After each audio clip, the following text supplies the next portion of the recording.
Hey, what's up guys? Josh here for Classic Elite, aka The Gooch, and this is a video review covering the multiplayer aspect of Battlefield 3 on the PC. Now, before I get started, I wanted to mention that all of this gameplay footage was brought to you by Gamersgate.com. With their amazing deals every day, Gamersgate.com gives you your PC games anytime, anywhere. And DoghouseSystems.com. At Classic Elite, we do all of our PC gaming on the amazing Doghouse Systems gaming rigs. If you want to enjoy the best visuals that Battlefield 3 has to offer, then it's time you leveled up with an Armor Series PC. Now guys, I know Vogue Nasty covered the single player in his review of the game on consoles, and that was a fantastic video, and truthfully, other than being much better looking, and I mean much better looking, the single player really isn't all that different between the major platforms. Did I mention that the PC had a much better looking game? Anyway, no, the real difference between the console and PC versions of Battlefield 3 comes in the form of multiplayer. Now, as is par for the course in all Battlefield games on the PC, this multiplayer is massive.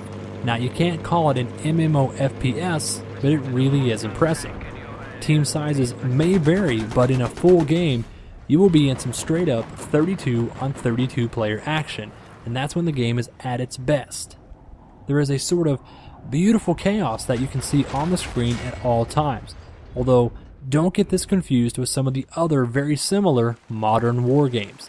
The key to victory in Battlefield has and will always be teamwork.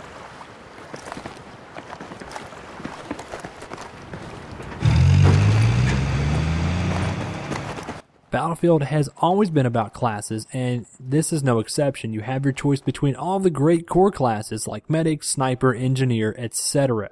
They all have their own strengths, weapon layouts, and unique abilities. You can also customize your avatar and class layouts as you progress through the multiplayer. Battlefield 3 follows the recent trend of progression that has become such a mainstay in these online shooters.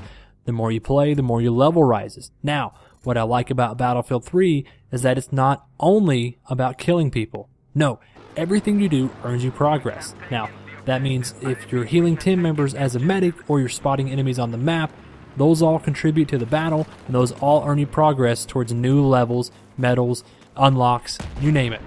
Battlefield has never been about one player dominating the map. Now, I'm not saying it can't happen, but it's far less likely in a game that has maps as huge as this. I mean, you have tanks and jets all over the place.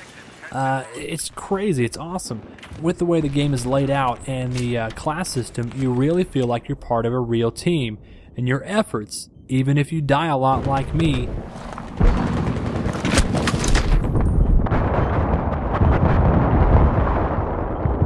still make a contribution to your victory or loss. If you die a lot like me. I admit I was a bit worried when DICE originally announced Battlefield 3. The game was going to be on consoles, they said it was going to feature a single-player campaign, and I'm not alone in my thoughts when I thought they had gone way too mainstream and forgot what made Battlefield such a fantastic PC exclusive. Now, after I played Battlefield 3, all of my fears were put to rest. The game boasts amazing visuals, large-scale battles, vehicles, player progression, and tons of depth and balance, all while remaining highly playable on modest machines and maintaining great frame rates. If you were worried about purchasing Battlefield 3 because of its recent updates to be more mainstream, don't be. This is at its core another fantastic Battlefield game, and if you were a fan of the series before, you're going to enjoy DICE's latest installment in the series.